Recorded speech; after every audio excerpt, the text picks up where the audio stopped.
Tu y penses probablement plus que tu ne l'admets. Tard le soir, dans le silence, une pensée surgit. Un jour, tout ça s'arrête. Cette peur a un nom, les psychologues l'appellent l'anxiété existentielle et elle façonne une grande partie de tes décisions sans même que tu t'en rendes compte, ta carrière, tes assurances, ta manière d'éviter certains sujets en famille. Et pourtant, quand les archéologues étudient à la façon dont nos ancêtres préhistoriques parlèrent de la mort, traitaient leur mort et vivaient avec elle au quotidien, un tableau radicalement différent apparaît. Pas l'absence de tristesse, mais l'absence de cette terreur paralysante et permanente que tant d'humains modernes traînent en silence. Aujourd'hui, environ un adulte sur 5 déclare ressentir une anxiété significative liée à la mort, selon des études en psychologie occidentale. Ce chiffre grimpe encore chez les personnes vivant dans des sociétés hautement individualistes, urbaines, coupées de la nature et de la communauté élargie. Chez les sociétés de chasseurs-cueilleurs étudiées par les anthropologues aujourd'hui, un miroir imparfait mais précieux de nos ancêtres, ce type d'anxiété chronique et généralisée est presque absent. Non pas parce que la mort les touchait moins.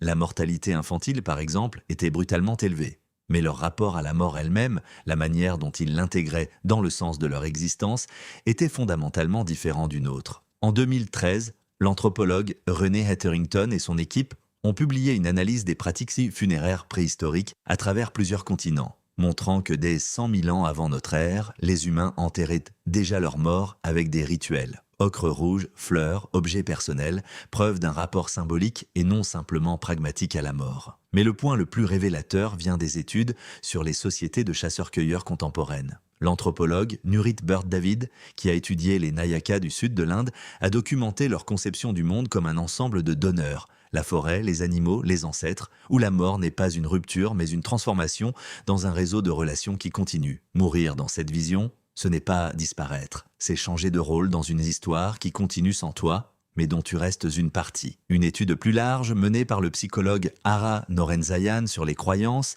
liées à la mort à travers différentes cultures a montré une corrélation frappante.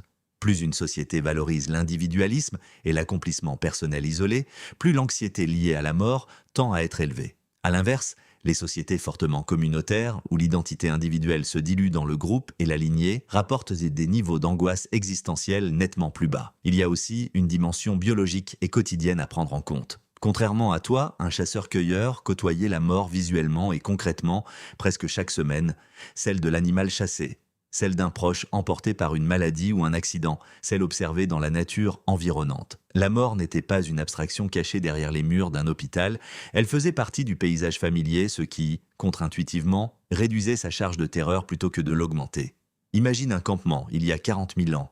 Un homme âgé du groupe meurt paisiblement dans son sommeil, après une vie marquée par plusieurs blessures de chasse dont il portait fièrement les cicatrices. Sa mort n'est pas cachée. Elle n'est pas non plus traitée avec le silence gêné que tant de familles modernes réservent au sujet. Le corps est préparé collectivement. Les membres du groupe, hommes, femmes, enfants inclus, participent au rituel. Rien n'est dissimulé aux plus jeunes. Un enfant de 6 ans voit le corps de son grand-père, comprend concrètement ce qui s'est passé, pose des questions, reçoit des réponses honnêtes plutôt qu'un silence chargé d'angoisse. Le corps est enduit d'ocre rouge, symbole de vie et de sang retrouvé chez d'innombrables sépultures préhistoriques à travers le monde, de l'Europe à l'Australie. Des objets personnels l'accompagnent, un outil qu'il avait façonné, peut-être une parure qu'il portait. Ce n'est pas seulement un geste funéraire, c'est une affirmation. Cette personne a existé, a compté, continue de compter. La nuit suivante, autour du feu, son histoire est racontée. Ses exploits de chasse, ses erreurs aussi, ses blagues préférées. Il devient en quelque sorte immortel, non pas au sens religieux abstrait, mais très concrètement. Il continue à exister dans la mémoire collective du groupe, rappelé à chaque génération suivante à travers les récits transmis autour du feu. Cette continuité change fondamentalement le rapport à sa propre mort future. Un chasseur-cueilleur ne pense pas sa mort comme un effacement total. Il la pense comme un basculement dans la catégorie des ancêtres racontés. Une place honorable, activement entretenue par le groupe, pas un oubli silencieux. Il y a aussi une dimension pratique cruciale que la vie moderne a largement effacée. L'appartenance à une lignée continue et visible. Un chasseur-cueilleur connaît généralement ses grands-parents, parfois ses arrière-grands-parents, et sait que ses propres petits-enfants continueront d'exister dans ce même groupe, sur ce même territoire, avec les mêmes histoires de transmises. Sa mort individuelle ne menace pas la continuité de ce qui compte vraiment pour lui, le groupe, le territoire, la lignée. Il meurt, mais ce dans quoi il a investi son identité continue. Compare ça à la vie moderne. Beaucoup de gens aujourd'hui vivent bien loin de leur famille élargie, changent de ville, de travail, de cercle social plusieurs fois dans une vie.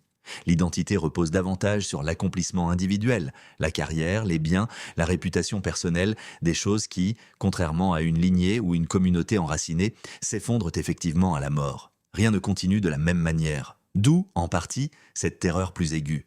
La mort menace véritablement tout ce dans quoi l'identité moderne a été investie. Il y a enfin la question du contrôle. Nos ancêtres n'avaient aucune illusion de contrôle sur leur mortalité. Pas de médecine pour repousser indéfiniment l'inévitable, pas de discours culturel prétendant que la mort est un échec évitable avec assez d'efforts. Cette absence d'illusion, aussi dure soit-elle, évitait paradoxalement un piège psychologique très moderne. Celui de vivre dans le déni permanent, puis de s'effondrer brutalement face à l'inévitable quand il survient enfin, sans y avoir jamais été préparé. Alors cette pensée qui te traverse parfois tard le soir, cette peur diffuse et sourde de disparaître, n'est peut-être pas un défaut de ta personnalité.